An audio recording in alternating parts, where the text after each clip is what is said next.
In previous classes, we have learnt about the Earth and its neighbors in space. In this chapter, we will discuss in detail about the moon. देखो पिछली classes में जो है हम धरती और उसके पड़ोसियों के बारे में पढ़ चुके हैं, ठीक है। और इस चैप्टर में हम क्या करेंगे, मून के बारे में डिटेल से या विस्तार पूर्वक जानेंगे। The moon is only natural satellite on the earth. It's one of the brightest object in the sky after the sun. Moon क्या है? धरती की नेचुरल सैटेलाइट का मतलब क्या होता है? प्राकृतिक उपग्रह। देखो सैटेलाइट क्या होती हैं? जो किसी सेलेस्टियल बॉडी या किसी ऑब्जेक्ट के चारों तरफ क्या करती हैं? चक्कर लगाती हैं, ठीक है, एक फिक्स ऑर्बिट पर, ठीक है, वो सैटेलाइट कहलाती हैं, ठीक है। तो मून क्या है? सूरज के बाद आसमान में सबसे ज्यादा चमकीली वस्तु है, ठीक है। But it has no light of its own and reflects the light of the sun. लेकिन इसकी अपनी लाइट नहीं है। ये क्या करता है? सूरज की लाइट को रिफ्लेक्ट करता है। You can understand this better by performing a simple activity. और आप इसको जो है एक साधारण एक्टिविटी के तहत क्या कर सकते हैं? शो कर सकते हैं या दिखा सकते हैं, ठीक है। देखिए आपको सिंपली क्या करना है, टेक अ टॉर्च, एक टॉर्च लेनी है, अ प्लेन मिरर, एक साधारण जो शीशा होता है घर में उसमें मुंह देखते हैं, and a sheet of black pepper, और काले पेपर की, एक काले रंग का जो पेपर होता है उसकी एक शीट लेनी है। Hold one thing each, stand at an angle such that when you flash the light of the torch on the mirror you can see the reflected light in the form of a circle on the black paper। आपने इस तरह से खड़ा होना है कि आप जो है टॉर्च की लाइट को शीशे पे डालेंगे और शीशा क्या करेगा? उस लाइट को रिफ्लेक्ट करके कहां डालेगा? उस ब्लैक पेपर की शीट पर डालेगा, ठीक है। तो ठीक इसी तरह से जो है जो मून है, ठीक है, मून भी क्या करता है? सनलाइट को रिफ्लेक्ट करता है, ठीक है, जिसकी वजह से हमें ये ब्राइट दिखता है। The moon is situated at a distance of 384,400 kilometers from the earth। चंद्रमा 384,400 किलोमीटर्स की डिस्टेंस पर अर्थ से सिचुएटेड है। It's smaller than the earth and the sun। ये जो है धरती की तुलना में और सूरज की तुलना में काफी छोटा है। It appears to be the same size as the sun because it's quite close to the earth। और आपने देखा होगा कि चंद्रमा भी हमें सूरज के जितना ही बड़ा दिखता है, ठीक है। वो इसलिए दिखता है क्योंकि ये धरती के काफी नजदीक है और सूरज धरती से लगभग 1500 करोड़ किलोमीटर की दूरी पर है, जबकि चंद्रमा कितनी दूरी पर है? 3,84,400 किलोमीटर की दूरी पर है, ठीक है। लेकिन ये धरती से काफी नजदीक है, इसलिए हमें काफी बड़ा दिखता है, सूरज के जितना ही बड़ा दिखता है। अब हम बात करते हैं सरफेस ऑफ द मून की। The surface of the moon is covered with a layer of dust and it has mountains, lava plains, valleys and craters. देखो जो चंद्रमा की सतह है ये धूल से भरी हुई है, इसमें पहाड़ हैं, ठीक है, इसमें जो है प्लेन्स हैं, वैलीज हैं, वैलीज मतलब घाटियां हैं, क्रेटर्स का मतलब गहरे गहरे गड्ढे हैं, ठीक है। The craters are big deep holes. Craters क्या हैं? बड़े और गहरे गड्ढे हैं। विच जो कि अकॉर्डिंग टू द साइंटिस्ट, वैज्ञानिकों के अनुसार, were formed when rocks from outer space, ठीक है, जब अंतरिक्ष के बाहर से, ठीक है, जब अंतरिक्ष के बाहर से रॉक्स, जो चट्टाने होती हैं या जो उनके टुकड़े हैं, रॉक्स जिनको कि हम मेटेराइट्स कहा जाता है, ठीक है। तो मेटेराइट्स का मतलब होता है उल्का पिंड। तो जब ये मेटेराइट्स जो चंद्रमा की सतह पर टकराए तो इसकी वजह से यहां पे क्रेटर्स बने, वो गहरे गड्ढे बने, ठीक है। Heating of the meteoroids broke up the surface of the moon। और इन्होंने जो है जब ये चंद्रमा की सतह पर टकराए तो इन्होंने वहां पर क्या कर दिए? क्रेटर्स बना दिए, ठीक है। उस सतह को तोड़ के वहां पे गड्ढे बना दिए। This caused lava present in the core to flow out from these craters. और जब ये उल्का पिंड या मेटेरॉइड्स जो है कहां पे टकराए, चंद्रमा की सतह पर टकराए, तो इसके कोर के अंदर जो इनर पार्ट होता है, ठीक है, जो सेंट्रल पार्ट होता है किसी भी सेलेस्टियल बॉडी का, ठीक है, जिसको कि हम कोर कहते हैं, तो वहां से इन क्रेटर्स के द्वारा जो लावा है वो फ्लो होने लगा, बहने लगा। When this lava cooled down, it formed plain। और जब ये लावा ठंडा हुआ तो इसने जो मैदान और रॉक्स इत्यादि को बना डाला। These craters were formed about 3.5 to 4.5 billion years ago। और ये क्रेटर्स आज के नहीं बने हुए हैं, जो ये क्रेटर्स बने ये कम से कम 3.5 से लेके 4.5 बिलियन ईयर्स पहले बने, ठीक है।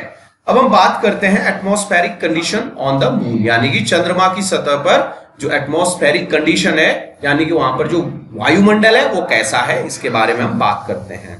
The moon has no atmosphere, there is no air and weather on it. ठीक है, चंद्रमा पर कोई भी वायुमंडल नहीं है, एटमॉस्फेयर नहीं है, देयर इज नो एयर, न तो वहां हवा है और ना ही वहां कोई वेदर यानी कि मौसम है। But there are some evidences which suggests the presence of water on it।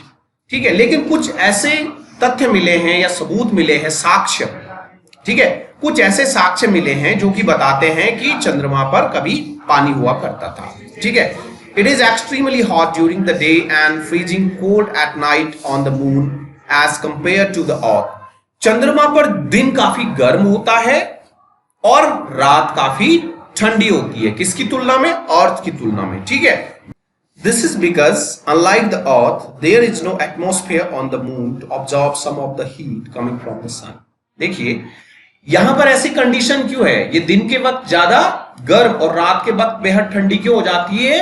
वो इसलिए क्योंकि वहां पर कोई भी एटमॉस्फेयर नहीं है, वहां पे वायुमंडल बिल्कुल नहीं है, जिसकी वजह से वायुमंडल क्या करता है, जो सूरज से जो हीट आती है उसको ऑब्जॉर्ब करता है। तो जब वहां पर वायुमंडल ही नहीं है तो जो सन से जो हीट मिलती है उसको ऑब्जॉर्ब नहीं कर पाएगा। ठीक है, तो सनलाइट क्या करेगी, डायरेक्टली जो है जो मून की सरफेस है उसको गर्म कर देगी। ठीक है, और रात में क्या होगा, गर्मी, जो दिन भर मून की सरफेस गर्म होगी तो उससे क्या होगा, एटमॉस्फेयर न होने की वजह से वो स्पेस में एस्केप हो जाएगी, इस जो हीट होगी वो स्पेस में निकल जाएगी। ठीक है, जिसकी वजह से वहां पे रातें काफी ठंडी होगी, और इन सब की वजह से जो है चंद्रमा पर जीवन भी नहीं है। Life is absent on the moon. Phases of the moon. अब जो चंद्रमा की जो फेजेज है, मून की जो फेजेज है वो कैसी हैं या कौन कौन सी हैं, किस तरह की हैं। ठीक है, चलिए इसके बारे में जानते हैं। As seen from the earth, the moon appears to change its shape every day। जब हम धरती से देखते हैं चंद्रमा को तो हमें लगता है कि चंद्रमा प्रत्येक दिन अपना आकार बदल रहा है। This is because we see only that part of the moon which reflects the light of the sun। ये इसलिए होता है क्योंकि हम चंद्रमा के सिर्फ उस हिस्से को देख पाते हैं जो सूरज की लाइट को रिफ्लेक्ट करता है। The side of the moon facing us receive varying amount of the sunlight as it's continuously moving around the earth। Its shape varies from a thin crescent to a full moon। ठीक है, the side of the moon facing us receive varying amount of sunlight। अब जो चंद्रमा का जो हिस्सा, ठीक है, हमारी तरफ होता है वो सनलाइट की अलग अलग जो अमाउंट होती है उसको रिसीव करता है। ठीक है, अब क्योंकि ये जो है धरती के चारों तरफ चक्कर लगा रहा है, ठीक है, तो इसकी वजह से जो है इसका जो आकार है वो हमें अलग अलग तरीके से दिखाई देता है। A thin crescent to full moon। ठीक है, एक चंद्रमा जो है कभी आपने देखा होगा बेहद छोटा रहता है और कभी आपने देखा होगा कि पूरे रूप से चमकता है, और यही जो डिफरेंट शेप्स होती हैं ये क्या कहलाती हैं, फेजेज ऑफ मून कहलाती हैं। यानी its shape varies from a thin crescent to a full moon. तो लाइट की मतलब अलग अलग मात्रा, जो सनलाइट की ये अलग अलग मात्रा प्राप्त करता है, उसकी वजह से हमें अर्धचंद्र से, क्रिसेंट का मतलब क्या होता है, अर्धचंद्र जो होता है अर्धचंद्र से एक संपूर्ण चंद्रमा के रूप में दिखाई देता है, ठीक है। और इसकी जो अलग अलग शेप्स होती हैं उन्हीं को हम फेजेस ऑफ द मून कहते हैं, ठीक है। The different phases of the moon are as follow, ठीक है। जो चंद्रमा की अलग अलग जो फेजेस हैं वो इस तरह से हैं। न्यू मून, सबसे पहले है न्यू मून। न्यू मून क्या होता है? When the side of the moon facing the earth does not receive any sunlight and we can't see the moon, then it's called a new moon. देखिए, जब चंद्रमा की जो सतह होती है उस पे सूरज का बिल्कुल भी प्रकाश नहीं पड़ता है, कौन सी सतह? जो धरती की तरफ रहती है, उस सतह पे जब चंद्रमा का, यानी कि चंद्रमा की वो सतह, ठीक है, जो धरती की तरफ है और उस पर सूरज का बिल्कुल भी प्रकाश नहीं पड़ता है, तो तब हमें चंद्रमा बिल्कुल भी नहीं दिखाई देता है और हम इसको क्या कहते हैं? न्यू मून कहते हैं, ठीक है। दूसरा है crescent moon. When only a small portion of the facing side of the moon gets sunlight and becomes visible to us, we call it crescent moon. जब चंद्रमा का एक छोटा हिस्सा सूरज से प्रकाश प्राप्त करता है तो हमें एक अर्धचंद्राकार रूप में दिखाई देता है, जिसको कि हम क्रिसेंट मून कहते हैं, ठीक है।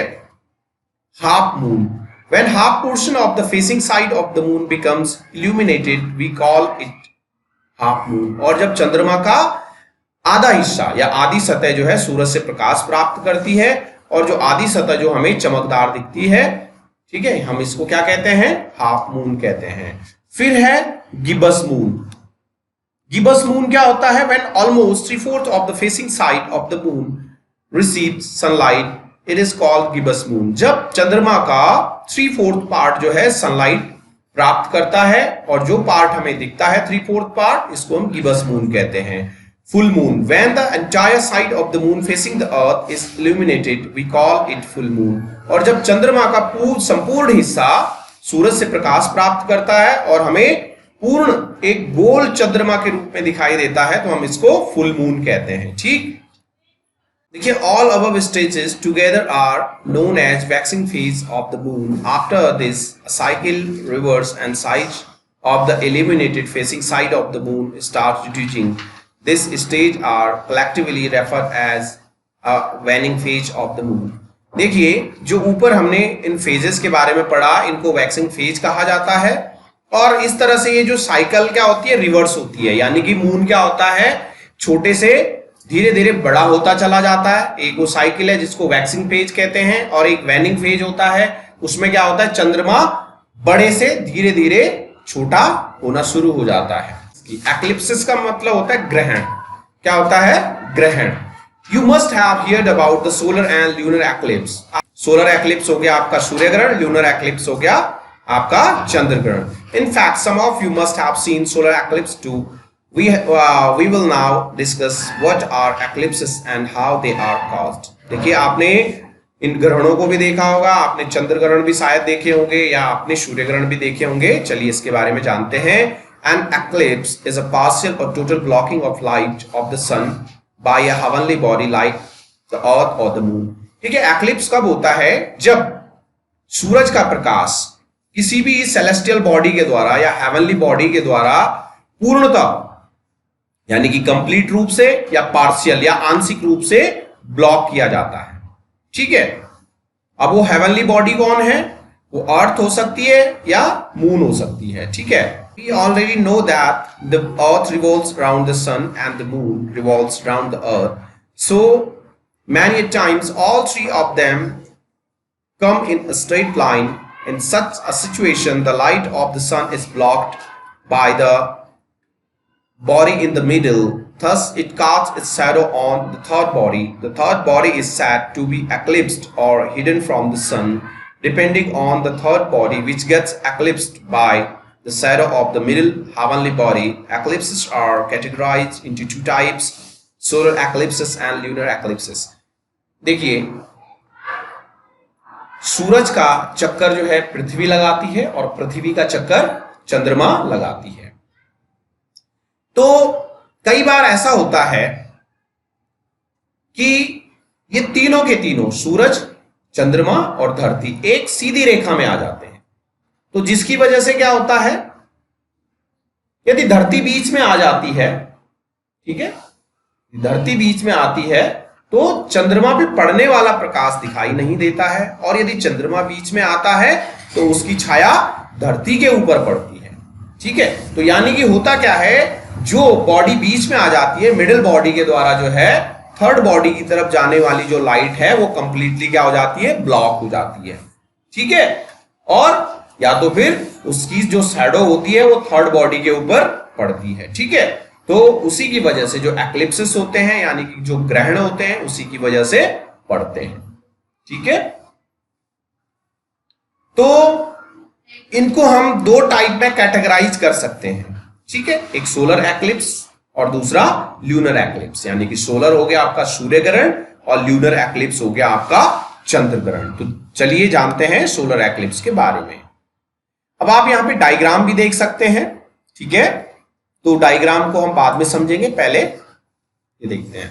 When the sun, the moon and the earth are in a straight line, then the moon blocks the sunlight reaching the earth and casts its shadow on the earth. अब होता क्या है, जब यहां पर सूरज, चंद्रमा और पृथ्वी ये तीनों एक सीध में आ जाते हैं, तो सूरज से जो प्रकाश धरती की तरफ आता है वो चंद्रमा के द्वारा कुछ हिस्सा उसका रोक लिया जाता है। ठीक है, तो चंद्रमा की जो छाया होती है वो धरती के कुछ हिस्सों पर पड़ती है, और जिस हिस्से पर चंद्रमा की छाया पड़ती है उस हिस्से को माना जाता है कि वहां पर चंद्र ग्रहण, वहां पर जो है सूर्य ग्रहण हुआ है। ठीक है, क्योंकि सूर्य का दिखाई देना बंद हो जाता है। ठीक है, तो इसको हम क्या कहते हैं, सोलर एक्लिप्स कहते हैं। When the moon completely hides the sun, जब चंद्रमा पूरी तरह से सूर्य को ढक लेता है तो इसको टोटल सोलर एक्लिप्स कहते हैं। When it hides the sun only partially, it's a partial solar eclipse. और जब जो है चंद्रमा के द्वारा सूरज का कुछ हिस्सा ढका जाता है तो इसको पार्शियल सोलर एक्लिप्स कहा जाता है। A solar eclipse lasts for only a few minutes. और जो सोलर एक्लिप्स होते हैं ये कुछ समय तक या कुछ मिनटों तक रहते हैं। ठीक है, अब है lunar eclipse. Lunar eclipse occur when the earth comes in between the sun and the moon. The earth blocks the sunlight reaching the moon, thereby casting its shadow on it. When the earth's shadow completely covers the moon, it's a total lunar eclipse. When it covers the moon only partially, it's partial lunar eclipse. A lunar eclipse can last up to an hour and half, and it is absolutely safe to watch it with naked or unerring eyes. देखिए, lunar eclipse कब घटित होता है, जब सूरज और चंद्रमा के बीच में धरती आ जाती है। ठीक है, तो इससे क्या होता है, जो धरती की जो छाया है वो चंद्रमा पर पड़नी शुरू हो जाती है, और जब चंद्रमा जो है धरती की छाया से पूर्ण रूप से ढक जाता है तो इसको टोटल ल्यूनर एक्लिप्स कहते हैं। और जब धरती के द्वारा चंद्रमा का मात्र ही कुछ हिस्सा ढका जाता है तो इसको पार्शियल ल्यूनर एक्लिप्स कहा जाता है। एक ल्यूनर एक्लिप्स जो है वो 1 घंटे या आधे घंटे तक रह सकता है, और इसको जो है नंगी आंखों से देखना पूर्ण रूप से सुरक्षित होता है, जबकि सोलर एक्लिप्स को आप नंगी आंखों से नहीं देख सकते हैं। उसके लिए आपको कुछ ना कुछ ऐड वगैरह चाहिए होती है, जैसे एक्सरे की फिल्म होती है आप उनसे देख सकते हैं, या स्पेशल काइंड जो स्पेशल टाइप्स के जो ग्लासेस वगैरह होते हैं आप उनसे भी देख सकते हैं। ठीक है, expedition to the moon. The moon is only heavenly body that human beings have traveled so far. The first people to land on the moon were 3 American astronauts, Neil Armstrong, Edwin Aldrin, and Michael Collins. The spacecraft that carried them was Apollo 11, and it landed on the moon on 20th July 1969. Neil Armstrong was the first person to set foot on the moon, and was followed by Edwin Aldrin. Michael Collins stayed back in the spacecraft. Since then, many manned carrying astronauts to them, and unmanned carrying no astronauts spacecraft have visited the moon and gathered a lot of information about it.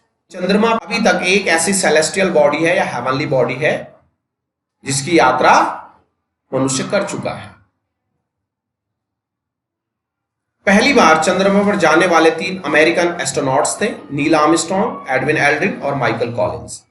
उनको लेके जो space craft वहां गया था उसका नाम था Apollo 11, ठीक है।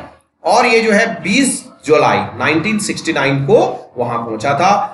नील आर्मस्ट्रॉन्ग पहला व्यक्ति था जिसने चंद्रमा पर अपना कदम रखा था, ठीक है। और उसके बाद जो है एडविन एल्ड्रिन ने चंद्रमा पर कदम रखा था। माइकल कॉलिंस जो है स्पेस क्राफ्ट में ही रुके रहे। उसके बाद बहुत सारे एस्ट्रोनॉट्स वहां गए हैं और ऐसे भी वहां पर मिशन भेजे गए हैं, स्पेस क्राफ्ट भेजे गए हैं जिनमें कोई भी एस्ट्रोनॉट नहीं था, जिन्होंने वहां पर चंद्रमा के बारे में काफी सारी जानकारियां एकत्र की हैं। Artificial satellites. आर्टिफिशियल सैटेलाइट्स का मतलब होता है कृत्रिम उपग्रह।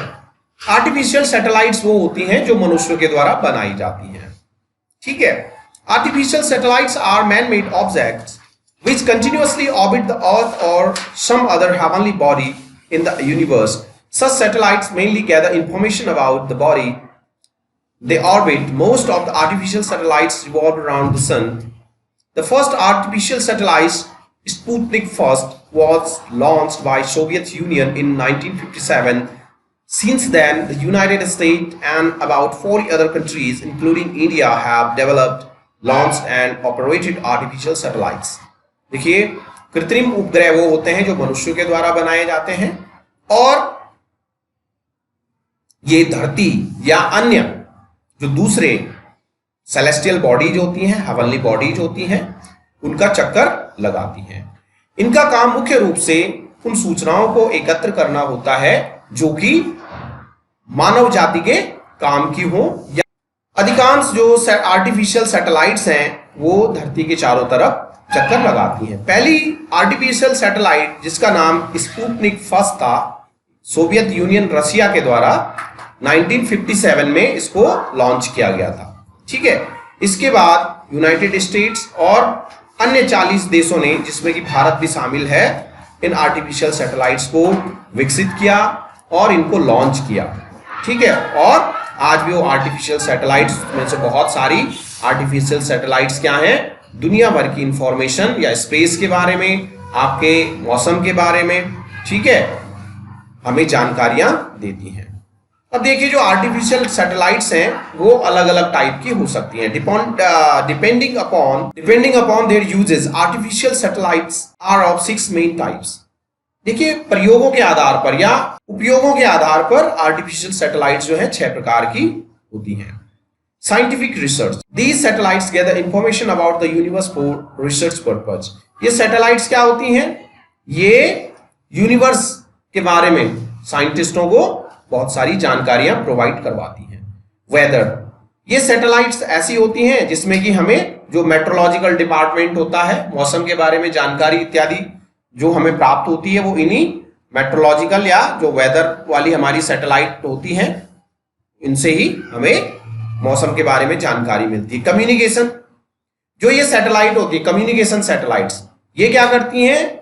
ये ट्रांसमिट और रिसीव करती हैं रेडियो सिग्नल्स को, ठीक है, जो कि हम प्रयोग करते हैं किसके रूप में? टेलीविजन के रूप में, रेडियोज के रूप में, मोबाइल्स के रूप में, ठीक है। Navigation satellites help aircraft, ship etcetera to determine their location. जो नेविगेशन सैटेलाइट्स होती हैं वो क्या करती हैं? जो एयरक्राफ्ट्स, आसमान में उड़ने वाले जो एयरक्राफ्ट्स हैं या समुद्रों में चलने वाले जो जहाज हैं, उनकी लोकेशन को निर्धारित करती हैं। अर्थ ऑब्जॉर्बिंग सैटेलाइट्स वो हैं जो धरती के बारे में बहुत सारी सूचनाओं को इकट्ठा करती हैं, ठीक है, जैसे कि हमारे नेचुरल रिसोर्सेज और यहाँ पर जो भी अदर जो चेंजेस हो रहे हैं, जो these satellites collect information for military purpose. ये ऐसी सैटेलाइट्स होती हैं जो कि मिलिट्री पर्पज के लिए इस्तेमाल की जाती हैं, ठीक है।